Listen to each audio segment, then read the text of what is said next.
चलिए शुरू करते चलिए शुरू करते भाई कामने देवे ना तो ना करे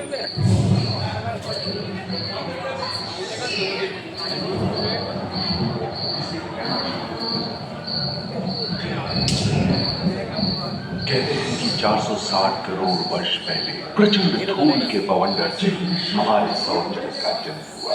धीरे धीरे पृथ्वी शीतल होने लगी, बहुत सारे गैस बाहर निकलने लगे और पृथ्वी के चारों ओर वायुमंडल के रूप में छा गए। इन गैसों ने बिजली की कड़क और बादलों की गरज से मिलकर एमाइनो एसिड का निर्माण किया। प्राय 350 करोड़ वर्ष पहले प्रथम एक कोशिकीय जीव की रचना हुई। लगभग 280 करोड़ वर्ष पहले स्टोमेटोलाइट के प्रकाश संश्लेषण के बाद वायुमंडल में ऑक्सीजन को रोक दिया। वायुमंडल में ऑक्सीजन के स्तर में निरंतर वृद्धि से 120 करोड़ वर्ष पहले एक से अधिक न्यूक्लियस वाले बहुकोशिकीय जीव का जन्म हुआ। इस क्रमिक विकास से ब्लैक होल, जेलीफिश, स्टारफिश, नॉटिलॉइड से सागर के किनारे वाले अंचल में पौधे लहराने लगे। बहुत तेजी से विभिन्न प्रजातियों की मछलियां विकसित हुई। यहाँ जो विशाल मछली दिख रही है उसका नाम है टार्कियोस्टस।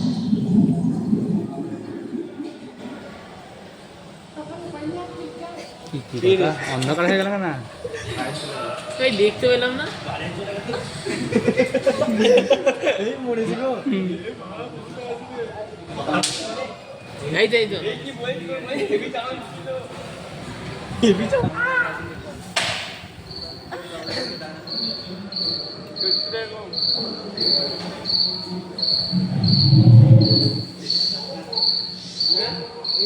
लगभग 30 करोड़ वर्ष पहले धरती पर पेड़ पौधों का जन्म हुआ, जो बढ़ते गए और घनी जंगल में बदल गए। घोड़े, मकड़े आदि पंखहीन पतंग एवं एक न्यूस्टेगा जैसे उभयचर प्राणियों का आविर्भाव हुआ। सरसरिप जैसे स्तनपायी डायमेट्रोडोन प्रकट हुए, जिसके पीठ पर नौका के पाल की तरह एक अंग था, जो ताप को नियंत्रित रखने में मदद करता है। सरसरिप की तरह ही एक अन्य स्तनपायी प्राणी साइनोरॉयड्स इंद्र का भी प्रभावशाली हो उठा। इसकी विशेषता कुत्ते से बहुत मिलती थी।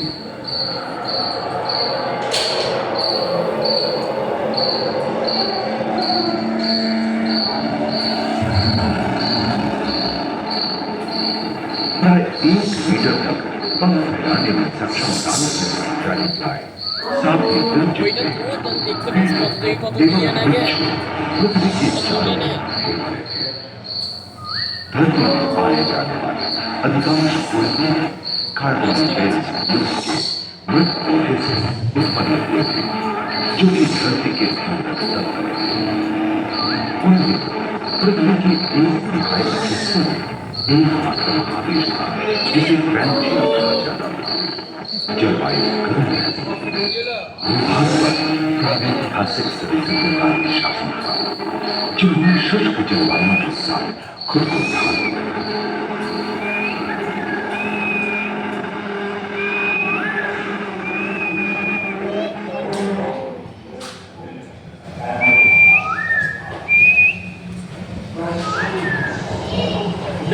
অভিরাজ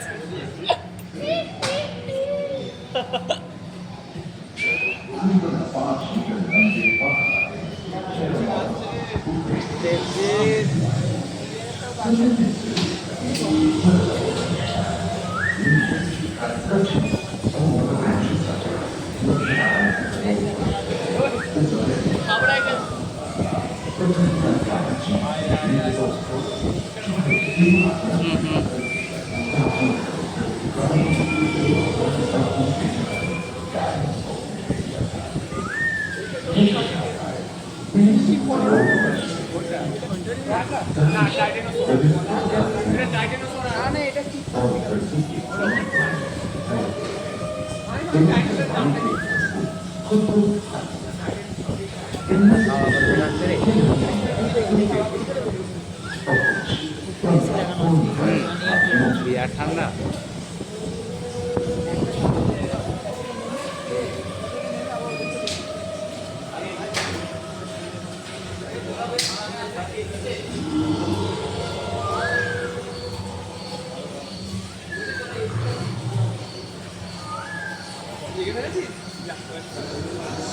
कुछ चार पैरों से चलते थे तो सियालोफाइसिस दो पैर वाले डायनासोर थे। ब्रेकियोसॉरस की लंबाई का प्राय 23 मीटर, जो कि एक टेनिस कोर्ट की लंबाई जितनी थी, और इनका वजन 75 टन था। सिर्फ आकाश और सागर में भी छा गए थे। प्लियोसॉरस समुद्र में रहते थे। सबसे प्राचीन परम सरीसृप यूनिमोर्फोडॉन हवा में उड़ते थे। इसी दिन प्रथम पक्षी आर्कियोप्टेरॉप्स का उदय हुआ।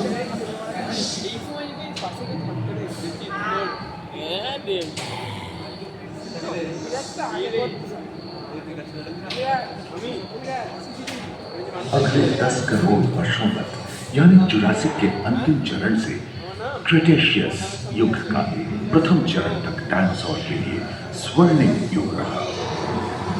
जलवायु में नमी की मौजूदगी से पृथ्वी पेड़ पौधों से भर उठी थी।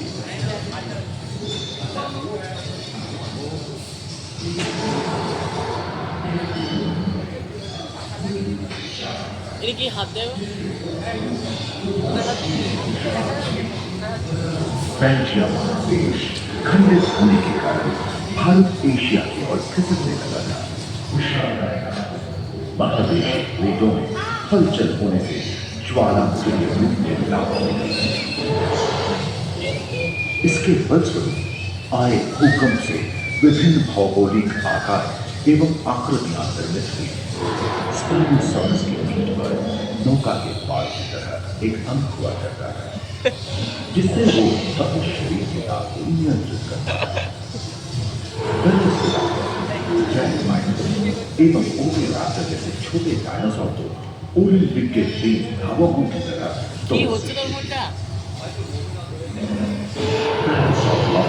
और ओरिकोसॉरस के सिर पर गर्मी होती थी।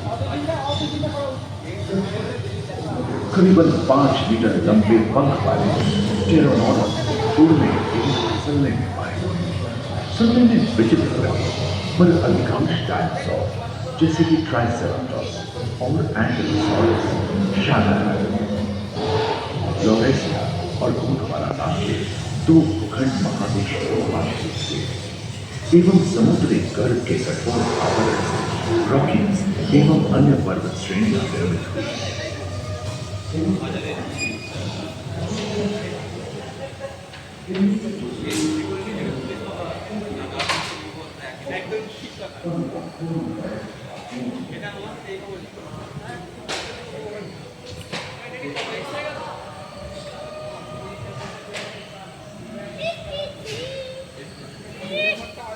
भूमध्य रेखा के पास आबा में उष्णता बढ़ी, परंतु नदियां एवं जंगल कम होने लगे।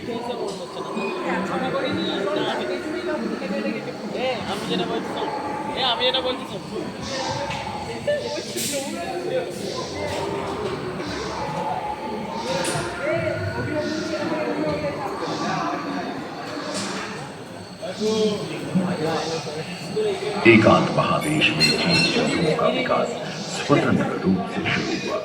सबसे पहले पुष्प वाले पौधे धरती पर विकसित हुए एवं परागण के लिए कीट पतंगों के साथ संपर्क स्थापित हुआ।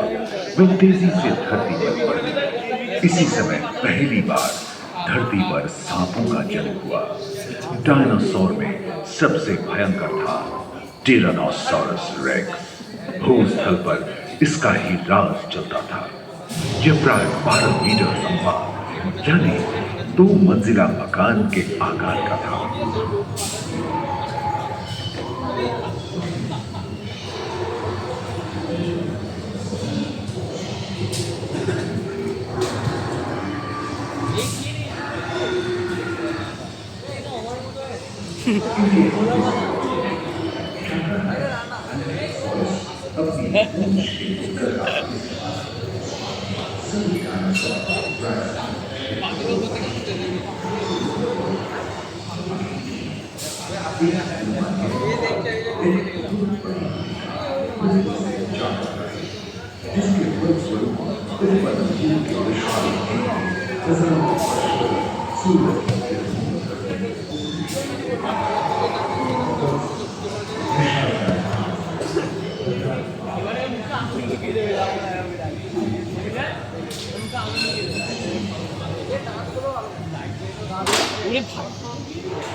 डायनासोर पर विलुप्त होने के बाद भूस्खलन पर स्तनपायी पर्याप्त मात्रा में आहार उपलब्ध होने के कारण छोटे छोटे स्तनपायी प्राणी इसी समय बड़े बड़े शाकाहारी एवं मांसाहारी स्तनपायी विश्व के कई हिस्से जंगल से भरे हुए Hey.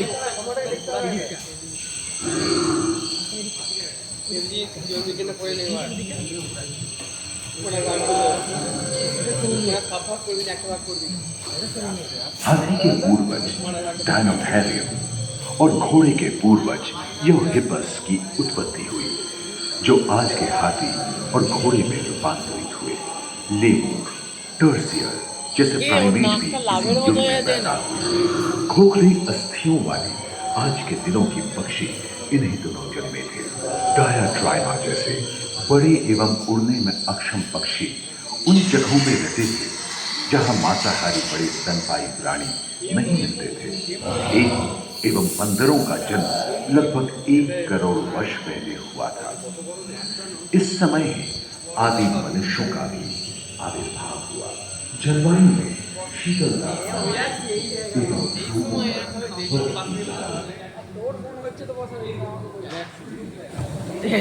ঠিকই বলেছিস।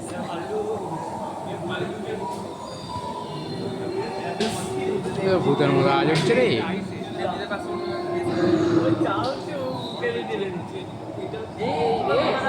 पृथ्वी के लंबे इतिहास से तो ऐसे कई मौके रहे हैं जब उत्तरी गोलार्ध के अधिकांश हिस्से बर्फ की चादरों से ढक गए थे, जो आइस एज के नाम से जाना जाता है। हम आज ऐसे ही एक आइस एज में रह रहे हैं जो 20 लाख वर्ष पहले शुरू हुआ था। रोएदार मेंढक, रोएदार स्तनपायी और कस्तूरी कायों ने अपने शरीर के रोम की सहायता से शीतल जलवायु के साथ तालमेल बैठा दिया था। पुष्ट गुंबद आकार के कोलुआ ट्राइपोडोडॉन जैसे विशाल आर्मटलोगी मौजूद थे। सिबरटूथ वाले बाघ और विशाल सिंग वाले हिरन जंगल में शान से विचरण करते थे। संभवतः सामने के दांत से मांस को चीरने फाड़ने में हुई अड़चन के कारण यह समय के साथ विलुप्त हो गए। वहीं दानव आकार के हिरन हिंसक जानवरों से बचने के लिए तेजी से नहीं भाग सकते थे। फलस्वरूप वे भी ओझल होते गए। इस समय से ही आधुनिक मानव का क्रमिक विकास शुरू हुआ और विशालकाय स्तनपायी प्राणी धीरे धीरे विलुप्त होने लगी। দেখ যখন ভুগছি তখন যখন চোখে দিয়ে দেখছে যে আবার ভুগছি।